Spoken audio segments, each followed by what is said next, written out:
Thank you for joining us for the 2-minute drills. I'm Aram and joined by Steve Ramirez, and behind the camera, Fred J. Robledo. Whoop, whoop. We have a very big one going down as far as the area is concerned. Friday night at Charter Oak, La Mirada, 0-1, smarting from a 76-8 loss to St. John Bosco in Week 0.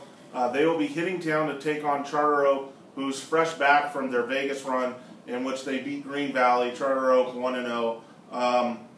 Stevie, this La Mirada team, they have certainly heard it from all corners of the world over the past few days in the wake of their 76-8 loss to St. John Bosco.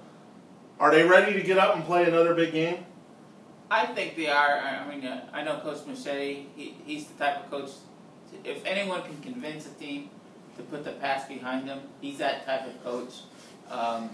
You know, they were just over their heads in a game with not just a great Pac-5 team, but a team that's nationally ranked.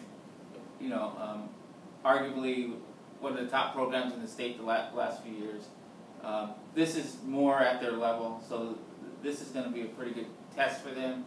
And it's just a matter if they can put it behind them, but I think they can. Yeah, that game last week, Aram, Steve, it really doesn't tell you anything about them in terms of what they're going to do with league, what they're going to do later down the line with CIF. A game like this against Charter Oak will, because this is, like Steve said, this is the kind of game they probably should be playing. It's a much better test to see where that team's at. They're not ready for the Pac-5 Giants. I mean, they proved that last year. They proved that this year. And giving up that amount of points, I mean, I think it was kind of the talk of the Southland how bad that game was last week or how much it got away from them.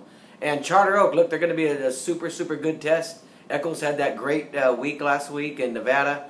And, you know, Charter Oak is looking a bit better than even I thought they would be. Yeah, I mean, Charter Oak, they got revenge for a loss last year to Green Valley to start the season, and that was a good sign. However, I noticed some things, you know, watching some highlight films of that game. And while Eccles had a very nice night and Cam Brown threw the ball around, what I specifically was looking for were certain clues as to how Charter Oak's line play, which is ultimately what's going to determine whether this team wins a CIF championship this year, wins the Hacienda League this year.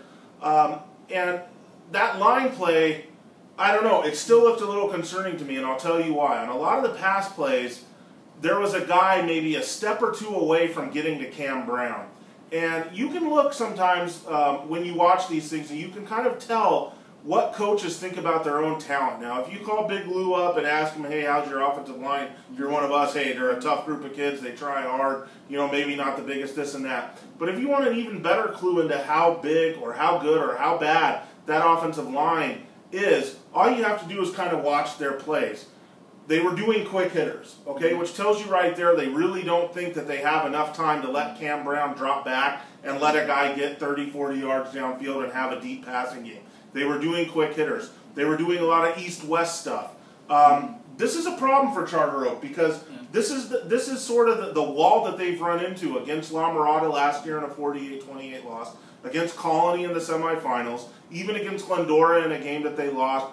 Charter Oak had a lead, but it's one of these things where this is not the kind of team that can salt away wins or leads by going to the running game and keeping the other team at it. They've got to keep their pedal to the metal the whole time to make up for this lack of size, and they are small. And that's going to be the difference here compared to last week for La Mirada. This isn't St. John Bosco's offensive line. This is Charter Oak's offensive line. That's going to make La Mirada's defensive line and defensive front look a lot better. And I'll tell you something else, Freddie and Stevie.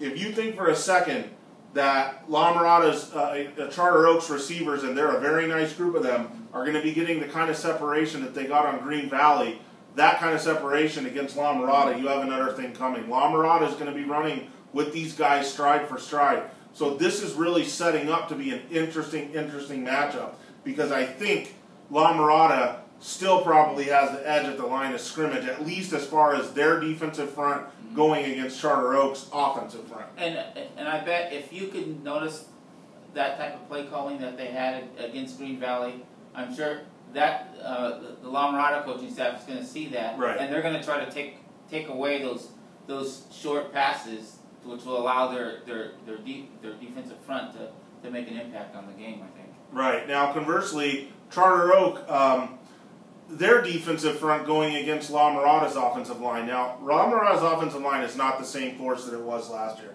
They lost 2 all-area offensive tackles. That might be a bit of a problem for them this year as far as getting that line to play well. And Charter Oak's defense, this is again another tell that you can learn just simply by watching what the coaches do. Roger Lehigh, his defense, these guys are fast. They're small, but they're fast. They fly around. They try and confuse teams with their fronts. You do these types of things when you just can't line up and mow a team over or stand up to them at the line of scrimmage. You can see Charter Oak's coaching staff. They're very savvy. They're very smart. They're making up for whatever size problems that they have both on the offensive and defensive fronts by doing things to confuse teams, by doing things to kind of run guys around, to use their speed and that type of thing. And I think ultimately that's what kind of helps Charter Oak win this game. This is going to be a very close game. I think this game's a pick'em. If either side won this game, it wouldn't surprise me. But Charter Oak, that matchup of their defense going against La Mirada's offensive line and their skill guys, because Charter Oak has some very nice, defensive skill guys as well, and they're not going to get run by either. I think Charter Oak does just enough defensively to win this game. In a very, very, very close game. What do you think? I'm leaning towards Charter Oak. Yeah, I think it's going to be Charter Oak. Like you said, the La Mirada's line is kind of young. If this game was played maybe in 3-4 weeks, I would probably lean more towards La Mirada. But I'm going to go with Charter Oak on this one. Freddie, you have a prediction? Yeah, I like Charter Oak, only because, we watched them in the Sierra League and when they were in the Inland Division, and they took on a lot of those, top dogs, and they didn't win those really big games, but I thought they competed really well in just about every one that they were in. I just think that they're a little bit more experienced in games like this. I think if they had played a St. John Bosco, obviously they don't win, but they don't give up 76 points. Maybe they give up 40, maybe they give up 50, but I just think they would have showed a better account of themselves. And there's just something about them. That result last week and how well Eccles did, and you got Brown back, I'd give them an edge. Like you, I think it'll be a close game, but I think Charter Oak pulls it out. Yeah, and again, this is what better way for La Mirada after hearing it, and probably hearing it the loudest from this corner of the world. Now they get to come to this corner of the world, and they're thinking, hey, we're going to shut everybody up. We're embarrassed, we're a little stunned ourselves, and what better way to shut everybody up than to go beat Charter Oak. But this is a Charter Oak team that's been waiting for them since last year's loss. I tell you what, I say it again, this is going to be a very, very good game. All three of us have it close. All three of us pick Charter Oak. Probably means good things for the Matadores. Get out to that game Friday night, Charter Oak, 7 o'clock.